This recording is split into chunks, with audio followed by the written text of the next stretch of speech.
across Turtle Island. All right, great. So we have had two very interesting and important sessions earlier this week as part of the series. One of those happened on Monday and one on Wednesday. And that was focusing on discussions around stigma and health, as well as the importance of language access in health and broader service systems. And we're going to be finishing up the week with our third session today, which is focusing on housing discrimination facing LGBTQ newcomers. And we are going to be more or less focusing within the Toronto context, but hopefully some of the ideas and discussions that we discussed today will be transferable and relevant to other areas of Ontario and even Canada. And I do want to hand it over briefly to Jason Rahel from the Alliance for Healthier Communities to say a few words before we get going. Thanks so much, Miranda. My name is Jason Rahel. I am a story producer and media relations with the Alliance for Healthier Communities, which is kind of the advocacy provincial body that represents the community health organizations, 108 of them across Ontario. My pronouns are he, they. I identify as genderqueer and non-binary, and I'm also a settler on these lands across several treaties, most recently my current area being the traditional territories of the Mississauga of the Scugog. I also been spending a lot of time grounding myself lately in the work and the action ahead for myself in both my professional and personal life to understand my role in truth and reconciliation.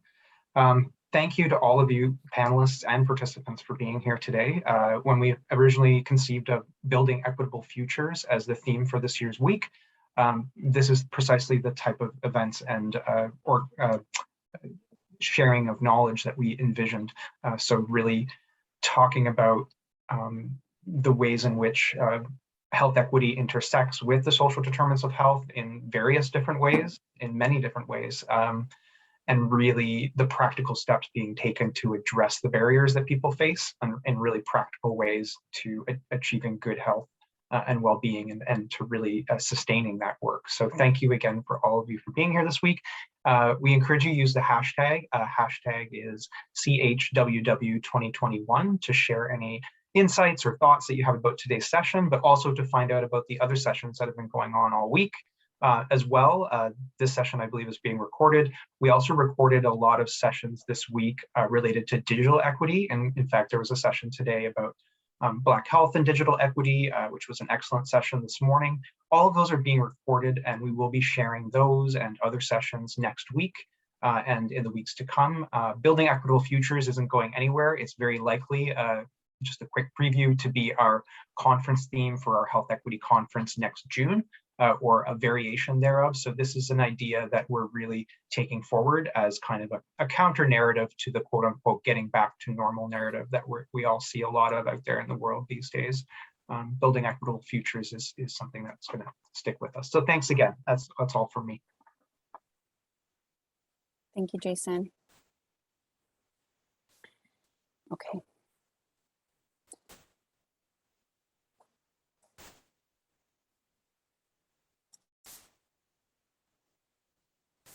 So I'm going to start with just giving a little bit of a background. Let me just unpin Jason here.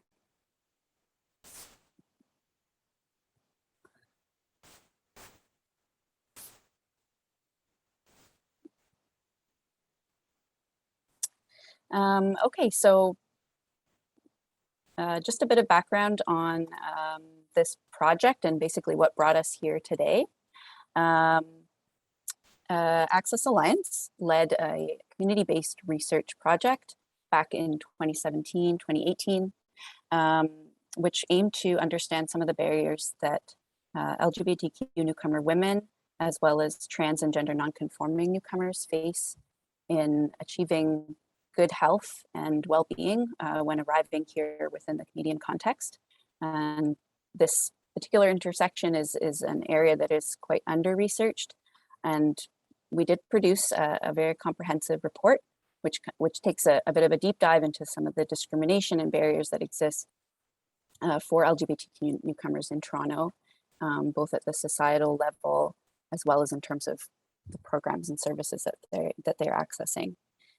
And back in June of 2021 of this year, we held a knowledge mobilization event, and it was focused on reaching out and reconnecting with the LGBTQ newcomer community and relaying back the findings of the research to them, and also engaging them in some discussion and around, okay, so now we've produced this report, we have a wealth of information that's been collected, and we've a lot of really a lot of barriers that have been brought forth through this research in terms of systems level and service level barriers.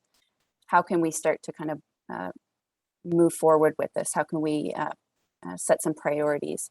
So we worked with the participants at that Pride event, and across all 5 breakout rooms that we had, housing came up across all of them, and that really helped guide us to form this event today. And we really want to be now taking this to the next step in terms of hearing from people that work in those various sectors that touch housing and or support LGBTQ newcomers in that journey. In addition, we also want to take some time to address what are some steps that we might be able to take to address the barriers to safe and affordable housing for LGBTQ newcomers, referring to some of the recommendations that were put out in the report.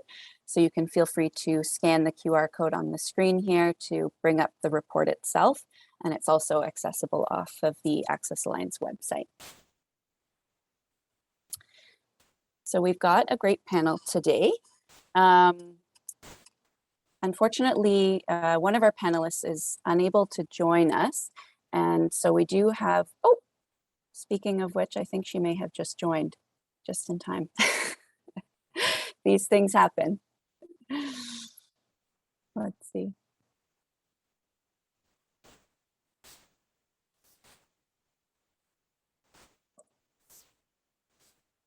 Fatima, have you joined us today? Hi, yes, I just did. Okay, great. Oh, sorry, another Fatima. So yes, we've got our 3 panelists today, Serena Nudell, Josie Guachi, and Martha Singh Jennings. And they're going to be bringing... Sorry, it's Josie Guachi. Oh, sorry. Josie, yeah. Josie Guachi. Apologies. Thank you, Serena. Sorry. And they're going to be bringing some really unique perspectives to the topic of today's discussion. And hopefully Fatima will join us if she can. But if not, we've got, 3 people here who have a lot of experience and expertise on this particular topic.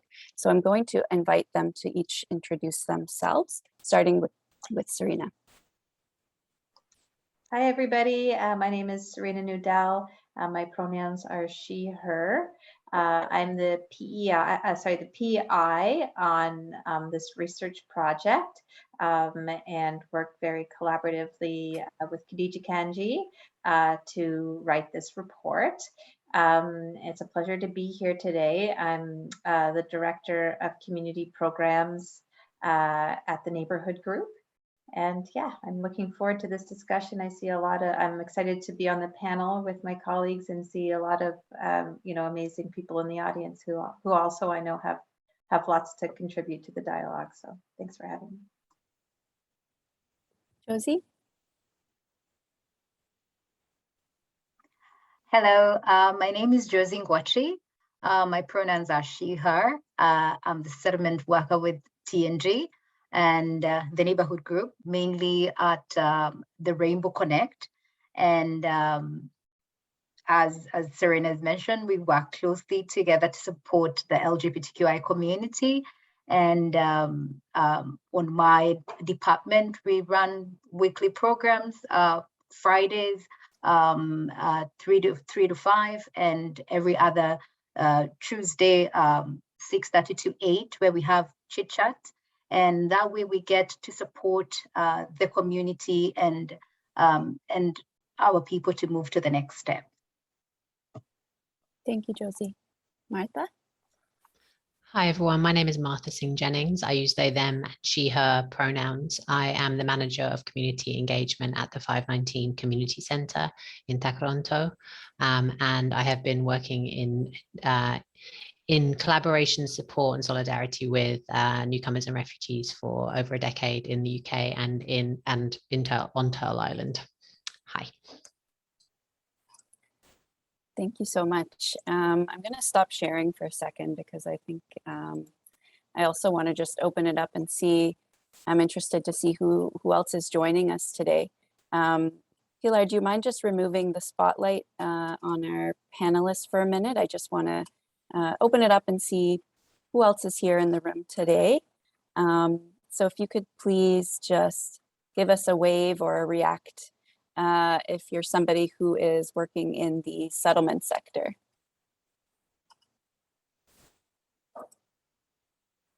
Anybody in settlement? Yes, Ranjit. Anybody working in housing sector specifically? Okay, great. And what about the shelter sector? Nobody from shelters? And people working with LGBTQ newcomers? Okay, we've got a couple of people. What about service or program users? Another few hands, great.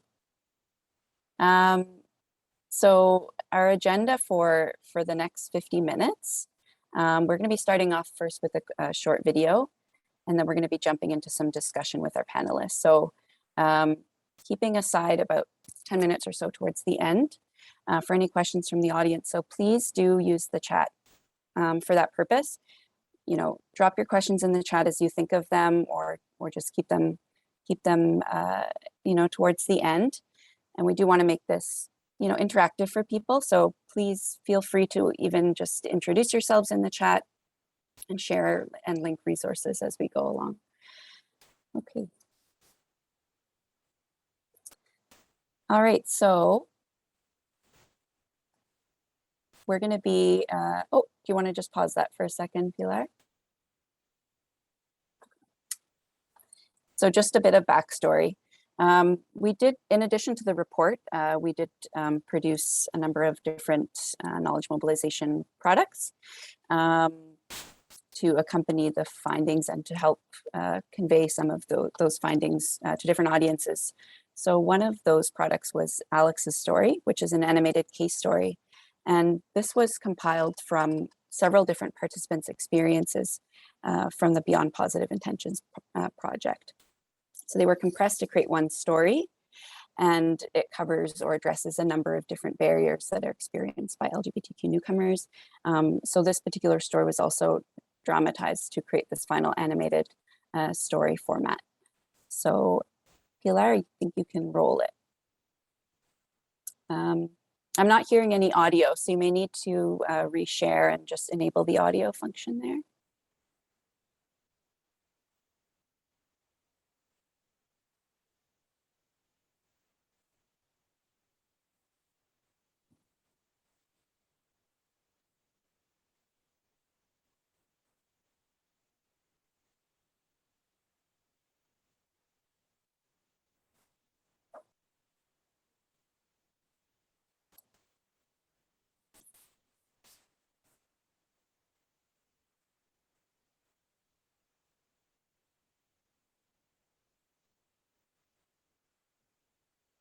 You know, it's not giving me the option to share with sound for some reason.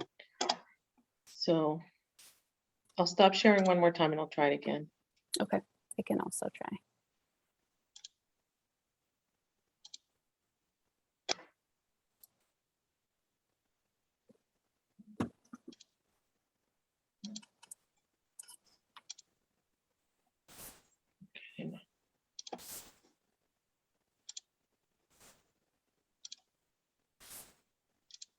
Okay, there we go. Should be fine now. Next story. Beyond positive intentions, stories all hear behind now? a community-based Yes, thank you. study on barriers facing LGBTQ+ newcomers in Toronto. Alex story. You go by the name Alex. That's not your real name. Your parents give you a feminine name, which symbolizes the best virtue of a girl in the Chinese culture. You never liked that name because you knew that's not you. Your parents were disappointed how you turned out to be not like a real girl. People aren't okay with it. You got bullied, called names, and pressured to date boys. You'd always dreamed to be in a place where you can be you and find love. The dream brought you to Canada. You expected that Canada would have lots of services for queer women, that the local LGBTQ community would welcome you with open arms. You thought your dream finally came true. But in reality, there's only more frustration. You found it was hard to get much help from your own ethnic community. You couldn't afford rent for a whole apartment unit. But no one wants to rent a room to you because the landlords think you're a bad influence to their children. Finding a roommate is even more problematic. You were rejected time and time again. You stayed in hostels or couch surfed with people you met randomly at the cost of your safety and sanity. Your savings were running out. Navigating the system was difficult too, even though you were well educated. There were many different services, but few were for you. Even within LGBTQ organizations, you didn't feel belong. They used strange jargon and were impatient with your accent. They were too eager to out you. They made jokes that showed how little cultural sensitivity they have. They turned you away while taking in people who looked and sounded like a local. As a queer woman new to Canada, you didn't seem to fit in anywhere. You heard it's hard to find a job as a newcomer. You thought you had prepared for it, but you didn't know it was that hard. After sending out hundreds of resumes, you couldn't even get an interview for a job in your profession. You let a temp agency plug you into back-breaking jobs. You worked countless 12-hour shifts and lived from hand to mouth. You were surviving, but you never lost hope. After struggling for 2 years, you finally landed a stable job. You found your community and your love. People asked you whether you ever regretted coming to Canada. You said, "Hell no. Here I can live with my love as a family. And we don't have to pretend we were just friends." You added, "I just wish I could have found a safe and welcoming community more quickly when I was new here."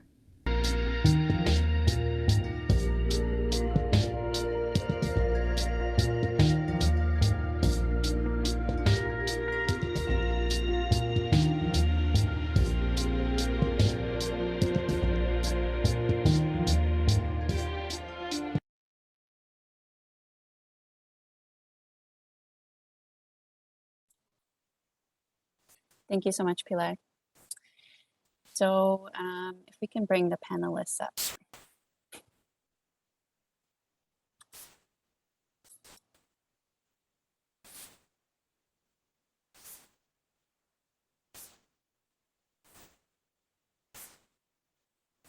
Okay. So this was Alex's story. She experienced a number of challenges from her early life and was compelled to leave her home country of China with the dream of living that life that she that she chose. And she has this idea that coming to Canada is really going to solve all her problems right away, which of course doesn't happen, and faces numerous barriers in terms of finding employment. Her credentials and experience are not recognized, and she ends up facing some pretty overt discrimination when it comes to trying to find housing from landlords and other roommates. I want to hear from the panel. How does this story resonate with you and the work that you do? Maybe we can start with Josie. Yes, thank you very much for having me. So with this, I tap into my own personal story. When I first arrived and I was trying to look for accommodation, and just like Alex, I had very little money to try and survive and find what next. And at that particular time, it becomes, like for me personally, it was very tricky to find resources and who can support me and where I can feel safe, because when I landed, I had the mentality that I would find safety.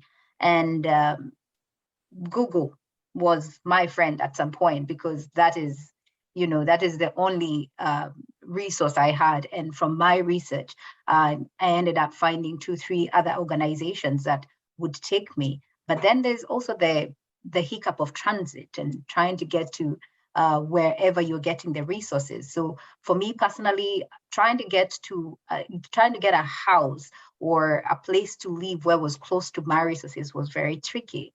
And when going through this process, I told myself, the day I find these resources and I ever meet a newcomer, I'll try and make sure they don't go through what I went through to find accommodation and that safety.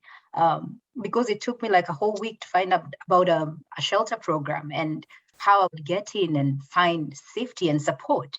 So me working with the TNG and the Rainbow Connect specifically, I have been in a position where I can support newcomers, and most of the time we do one-on-ones. You get a newcomer and they're very green. They can't even access email because they don't have enough funding. All they can do is hope that you call them. And like for me, I do call and I find out, I do a need assessment with the newcomers and find out what their challenges are. If they're in a shelter, they need to know that they can move to a much safer shelter.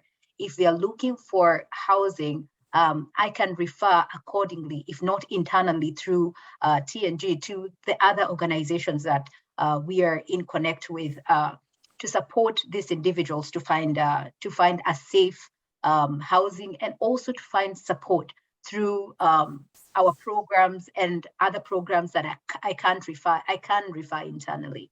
So yes. Mm-hmm. Yeah, it's interesting that like there are resources out there. There are organizations doing great work, and it's just often that informational disconnect. Like, how do we get that information and to newcomers?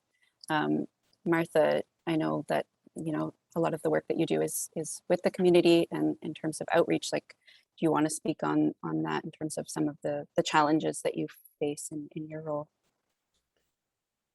Well, yeah, I mean, to the point you made earlier, Miranda, housing is a huge issue for many reasons. I mean, certainly it's about a lack of affordable housing, access to safe and secure housing for newcomers.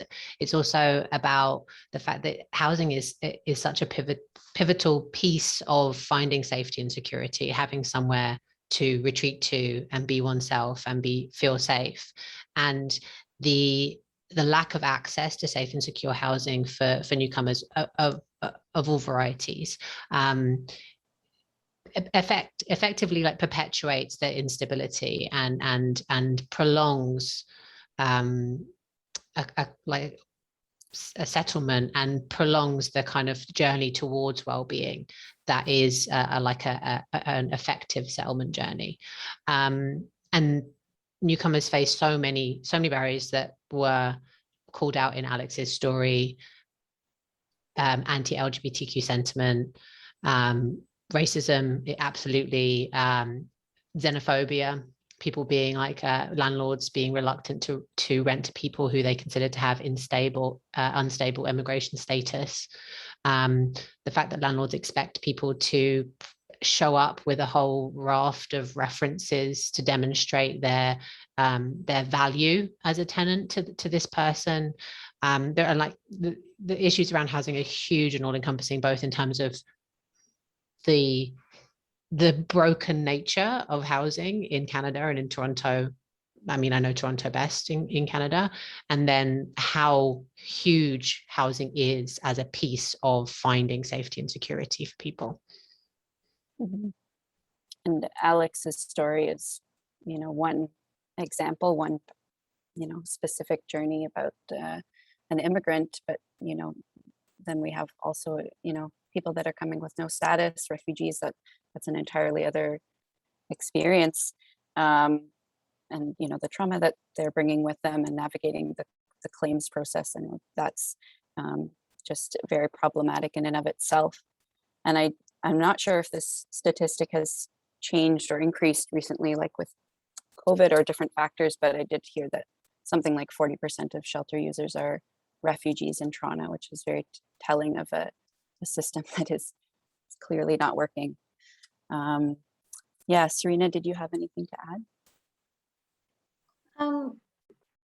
I just wanted to add, I mean, I think a lot of it was covered, but in terms of digging a little deeper into some of the themes that were covered in the video, and what Josie touched on is that often, the shelter is the first place where so many refugees who are arriving in Canada are coming to, and if they don't have that knowledge of a shelter that is inclusive, they often have these experiences of feeling marginalized and lack of understanding from the staff in shelter, as well as a lack of resources available to them in that shelter, and experiences of discrimination.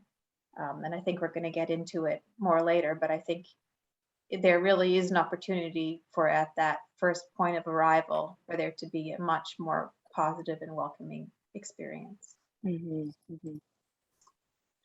Yeah, I think you described it pretty well. Like it's, there's, so many points along that settlement journey that there's kind of hurdles from that first point of arrival, like you said, but even, transitioning out of the shelter system into permanent housing, and then, being met with the extremely unaffordable housing market, which affects everybody, not just, but in particular, racialized groups and as well as newcomers.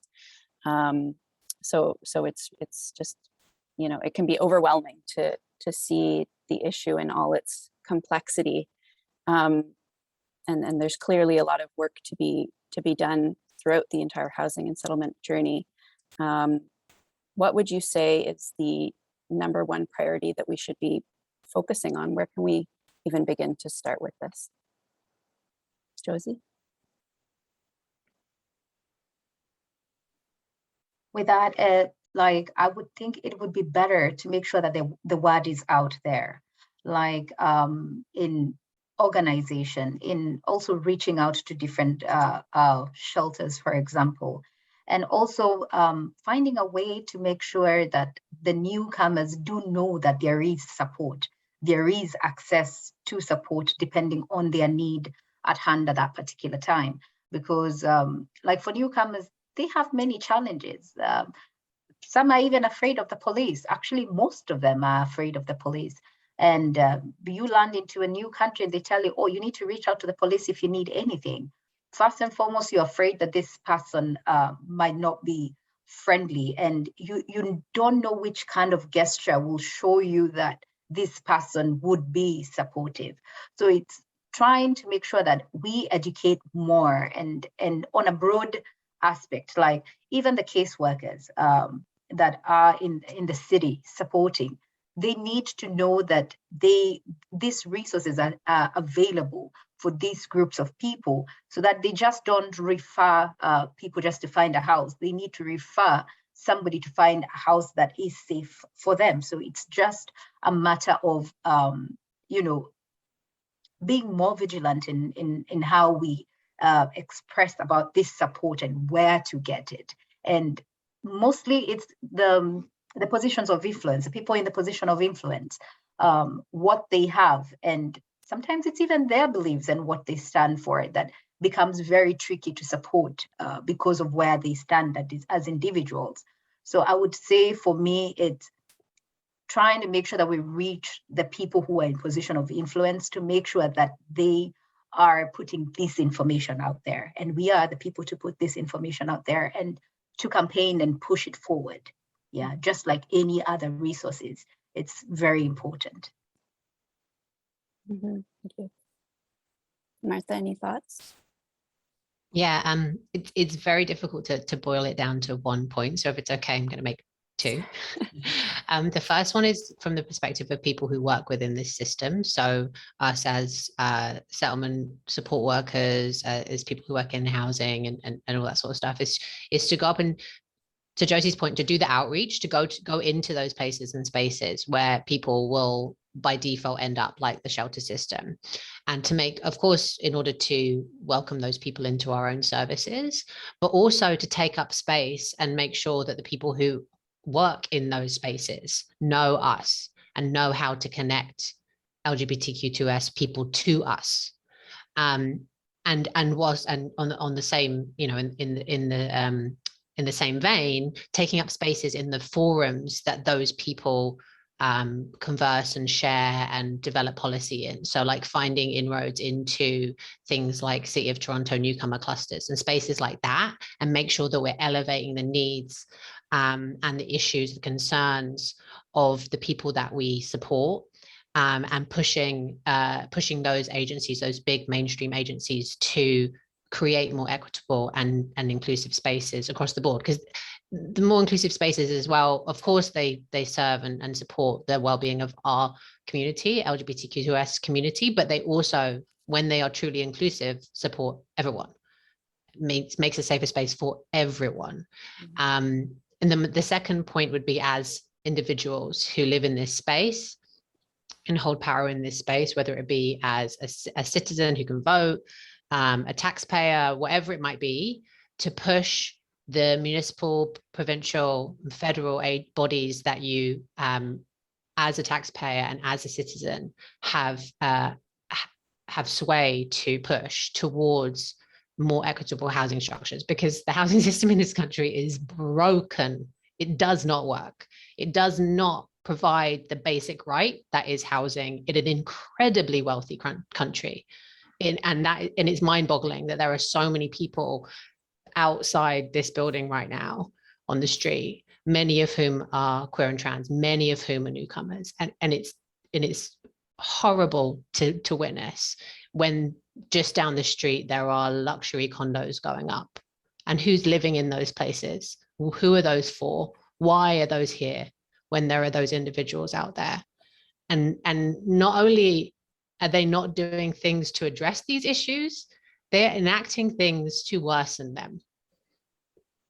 That is actively happening, right? Bill, what is it, 184? Is that the bill last year? Worsens these issues. So not only are they not doing things to improve the situation, they're creating they're spiraling us down further into this horrible housing crisis that we're in right now.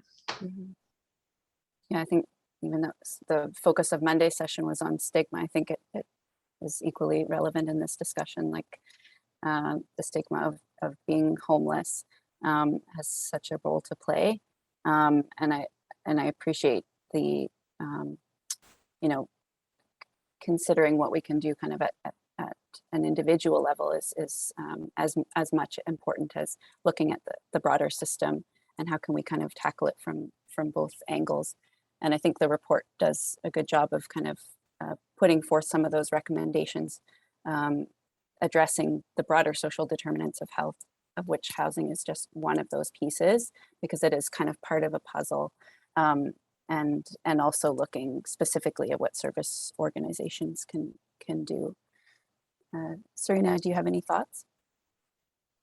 Yeah, I have a couple thoughts about how to create those equitable, inclusive spaces within the shelter. And, as you had mentioned, we know that refugees are using shelters, and those are the people that are accessing services, and there should be an obligation from the shelters that are actually serving the agencies. There should be an obligation to serve those people who are using the service users to the best of their ability, and there should be a commitment at all levels of the agency to create that equitable and inclusive space. And I think that needs to happen, definitely from the top, from the executive directors, from the board of directors. There needs to be a commitment, and they need to be held to that commitment. And so, if they don't, if that isn't their intention, perhaps it needs to come from the funders, that there needs to be some sort of they need to be held to creating that equitable space, and it needs to happen through the policies. And even when it happens in the policies, creating these equitable policies. And I know a lot of agencies, a lot of corporations are going through these are getting consultants right now to assess our policies, to assess the work we're doing and how to create more equitable policies. There's a lot of this work going on within the sector, I know within our own agency, and I think it's incredibly important to follow through and see what are the barriers that staff and clients are facing, because I think it trickles down from the top right down from the bottom, and from the bottom right up to the top. And that goes to say, that even everybody from the person who is welcoming the person within the door to the person, anybody who's working, to somebody who's serving food, everybody should have this knowledge about how to create an inclusive space, because feelings of like exclusive actions and exclusive statements and can happen at any level of the organization. It really needs to be an agency-wide effort to create those inclusive spaces. And I mean, just to touch on a few other things that came up in the report, that I think there are a few changes that can be made that are really important, such as offering interpretation services within the shelter. We need to be able to provide language accessible services. People need to have an understanding of how to, not just, something that has come up frequently in the Toronto neighborhood centers has a rainbow affinity group, and they created a training called Earning the Rainbow. How you can't just put a rainbow up on your door and not be able to back it up with a space that's inclusive. All staff need to be understanding of gender pronouns, of multiple identities, of intersecting oppressions. Everybody needs to take that on. And just basic services. If that's the first point where people are arriving, why can't we be having settlement services within shelters? Why can't we be having employment services like that? I just feel like there's a lot of opportunity to be building these services within shelters. Mm-hmm. Yeah, that's a perfect segue to the next question, which is kind of what is good work that's happening already. And I did want to reference the Rainbow Affinity Group. Actually took part in helping the evaluation of that workshop series. And I thought it was really interesting how, they had sessions for first point of contact staff to service providers to upper management. And, I think that's just a really great work that I think is transferable to so many organizations. Another is Okazi's Building Positive Spaces is another initiative that, is doing really good work and has always been doing really good work. And I think it's important to draw attention to these organizations and initiatives and learn from each other and transfer some of this knowledge. So I just wanted to put it out to the group, what other good work is happening out there already that we can use as kind of a vehicle for the findings of this research, that we can continue having this conversation. Anybody, Martha? Well, there's good organizations and good work listed in your excellent report. So Acorn is doing great work across Canada as a housing, a rights organization. They have some focus on housing and other issues like livable minimum wage. And other things. So that's a really great organization. Also, you have listed the Advocacy Centre for Tenants Tenants Ontario in your report as well. They're doing some great work. The Canadian Council for Refugees recently, I think end of last year or beginning of this year, also started a national housing network. It's a relatively new conversation that's happening around how do we address housing across the board, across the country. Of course, particularly in relation to support of refugees and newcomers. And in that space, a lot of kind of like innovative projects are shared and discussed. So that's a good space to kind of like learn about new things that are happening. I don't think you actually do have to be a Canadian Council for Refugees member to participate in that space, as it's like a networking hub rather than like a committee of the organization.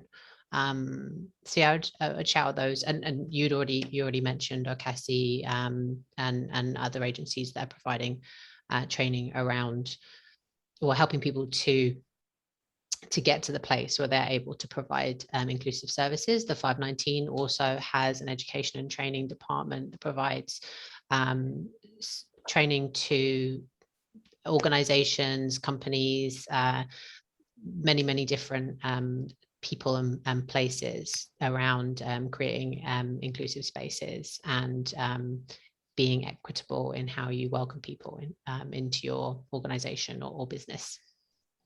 I'm curious, has there been a lot of demand for that training? Yeah, it's very very popular, and we get booked up for it quite a lot. Yeah. And there's some resources on the website as well. Like, you don't necessarily have to book into a training. There's also resources that you can access on our website. It's encouraging. Thank you. Josie, anything to add? Yeah, I can just add directly to the area that I'm affecting, which is a neighborhood group, and at Rainbow Connect, to be specific.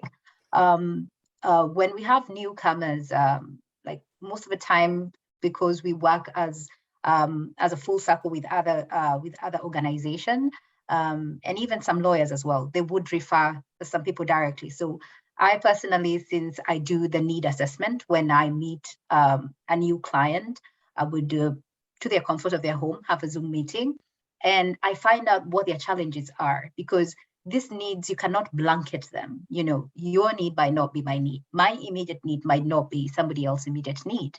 So when I do the need assessment, first and foremost, I'll find out if you are having access to like a safe place to stay in, because that is the first thing. If you don't have a place to put your head that you feel safe, then everything else around you falls, right? So even if I try and refer you to a library, you can get a few resources here and there, and you don't have a place to put your head, that becomes very tricky.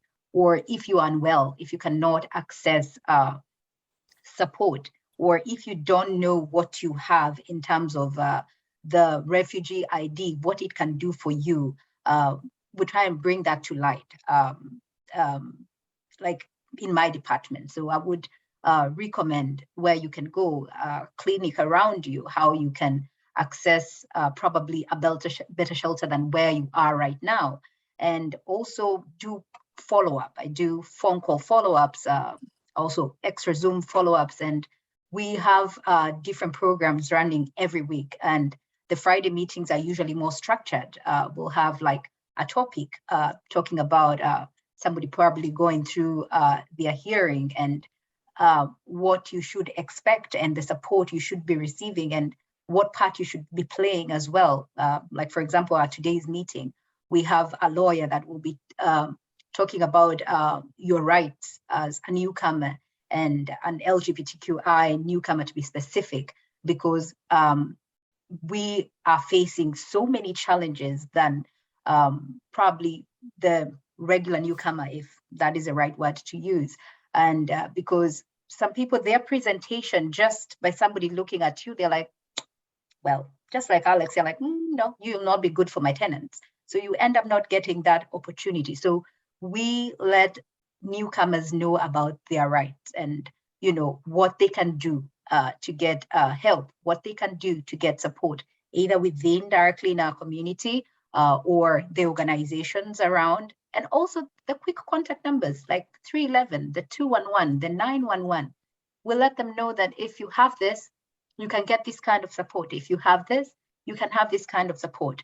And I have been seeing quite a bit of turnaround from somebody who benefited from that service to now me referring in relation to my own personal experience, right? So to my end, I've been seeing that having more effect because, as I mentioned, we can't blanket these issues or the support or the need. So by doing that, we support accordingly, right? So, and I find that to be very helpful because some people also don't feel comfortable talking to many people.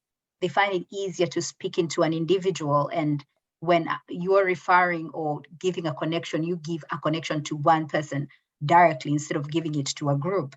So that has been what we've been doing as Rainbow Connect under TNG.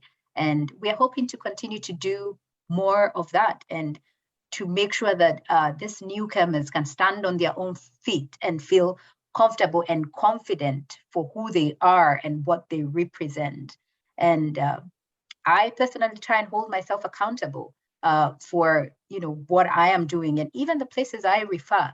I try and make sure I do a research before, because like Martha and Serena mentioned, you can have a rainbow, but you don't know what it stands for. So, and if you don't know what it stands for, if I refer to you somebody who knows what that rainbow stands for and you cannot support them accordingly, then I have failed this person in one way or the other. So, yeah. Mm-hmm. Well, yeah, no, it sounds like, I mean, we know that the Toronto Neighborhood Group, the Neighborhood Group is doing some really incredible work in this area. Yeah, and offering that individual support for clients who are just so marginalized, I think is really, really important. Serena, did you have any other thoughts to add before we open it up to any questions from the audience? I'll quickly triple down on OCASI Positive Space Initiative and shout out to Onar, who's in the audience today, who's the coordinator of that program. They do a great online training that staff can do. It's 4 modules and it's really comprehensive and an excellent, very accessible training. And I highly recommend it to everybody in any organization to do that training. So they've also recently developed level 2 to that training. So there's 4 more additional modules. And I think, yeah, so I think that's an excellent thing that I recommend anybody who serves LGBTQ newcomers or anybody who serves diverse communities should attend. And then they also have an organizational audit as part of the positive space initiatives that I believe Onar could speak more about it later if you're interested, but they're working with organizations to really reflect their policies and practices. And there's also, like, even just online, you can find the online tool to do an assessment of your own organization. So, it's really difficult because we're all busy. So of course, like, I think different organizations have to prioritize designating a staff to do the work, because I think so often some staff are just doing it off the side of their desk. And I don't think, the LGBTQ newcomer program can't just be this like program unto itself. It needs to be, the whole organization that's taking the responsibility for this work. Mm-hmm, mm-hmm. Yeah, I think a lot of it is kind of that top down. It has to kind of come from upper management or directors to really carry throughout the organization. But thank you so much for flagging those that initiative and those resources as well.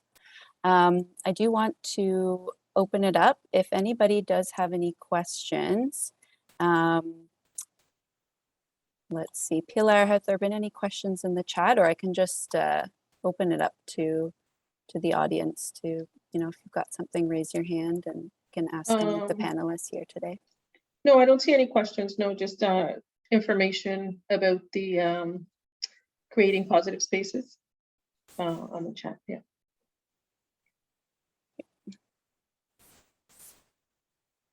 So we've just got actually just a few minutes left. Maybe we can, you know, if anybody has questions, they can jump in. But in the meantime, I can finish off with this last one.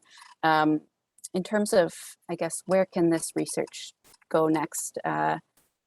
Who can we get this to? Who needs to hear this? You know, we discussed a little bit about pushing, you know, some of those mainstream upper level organizations and advocacy, you know, throughout the government. How can we mobilize this research effectively to get to who it needs to hear, and would that be useful? Any ideas or thoughts about that?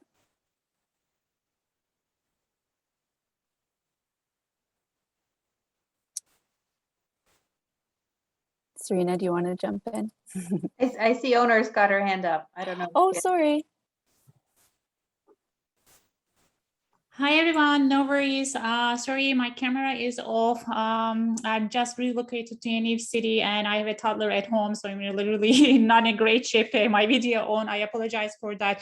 But Miranda, I really appreciate the questions you pose. I think these are really important questions. I did realize, for instance, that I was not aware of this the report until I received the email talking about mentioning to this webinar, and I was thinking, this is such a great report, and how come that it's not like we didn't hear about this, we weren't aware of that, partly because I am new in the sector, that might be part of it, but partly because I think there's a much larger exposure and a sharing is required.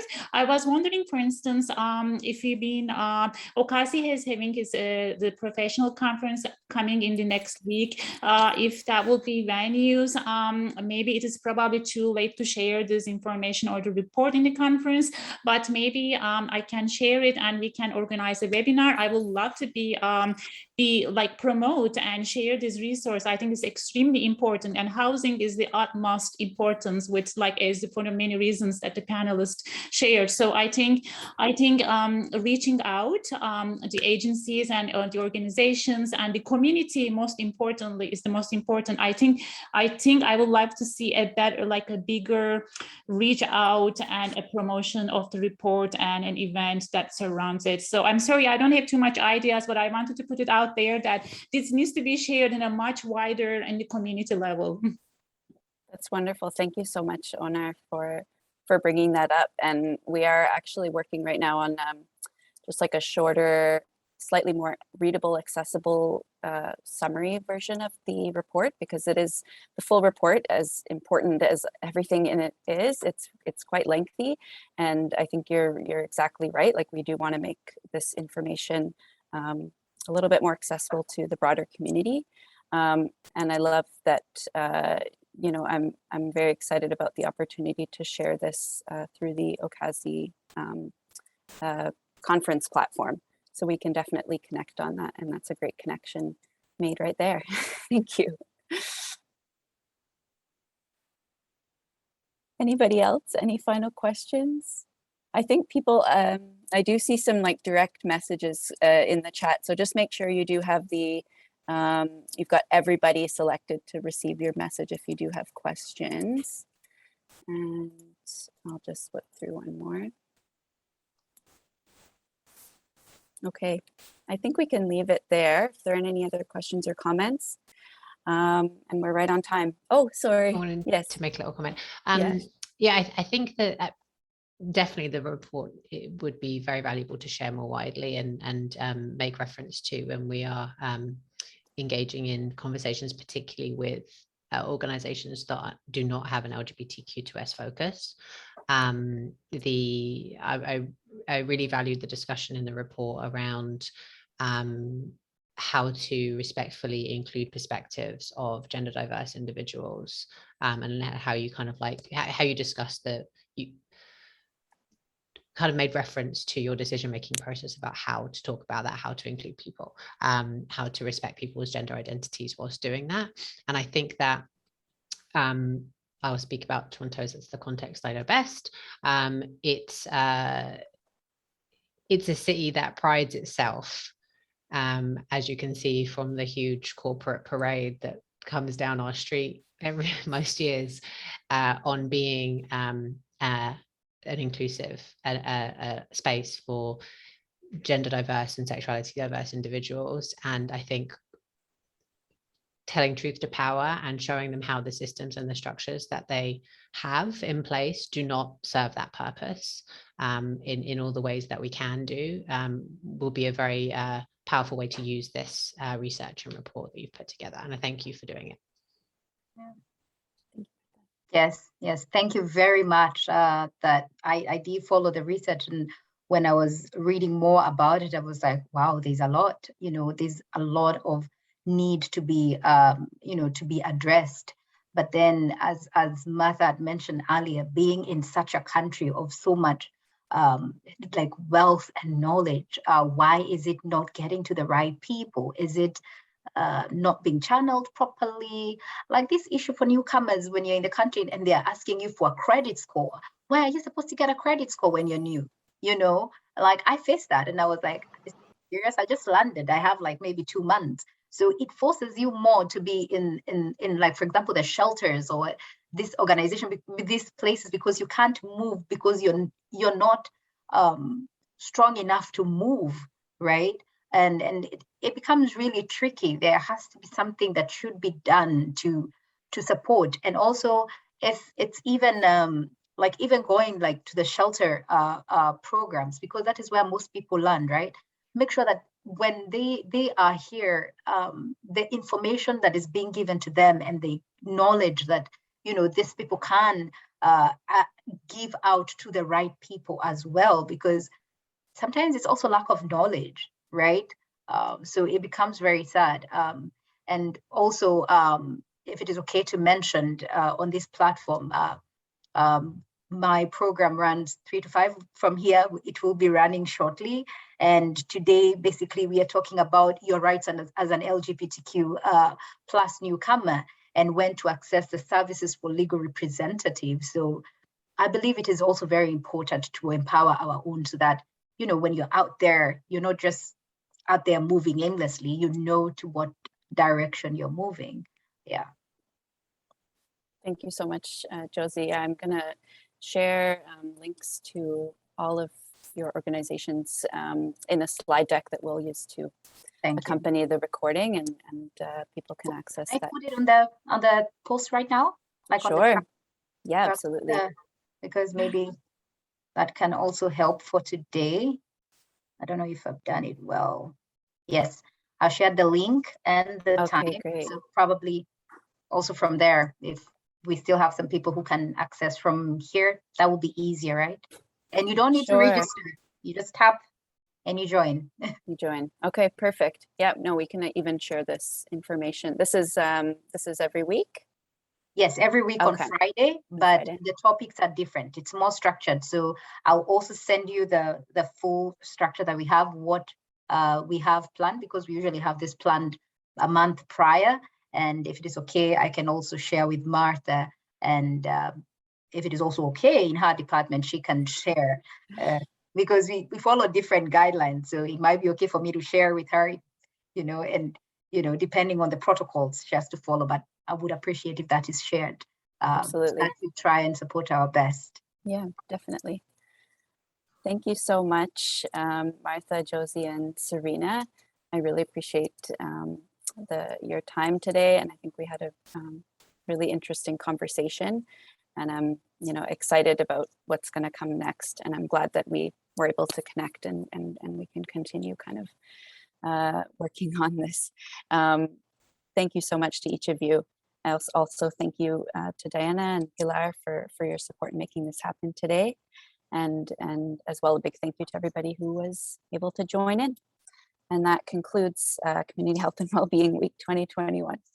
Thank you so much, everybody. Thank you. Thank you. Thank you. Thank you. Have a good one. Join us long in weekend. the next few seconds. Don't be late for your program. Right? Thank you. I have support. I got Ranjit. He's got me. Thank you.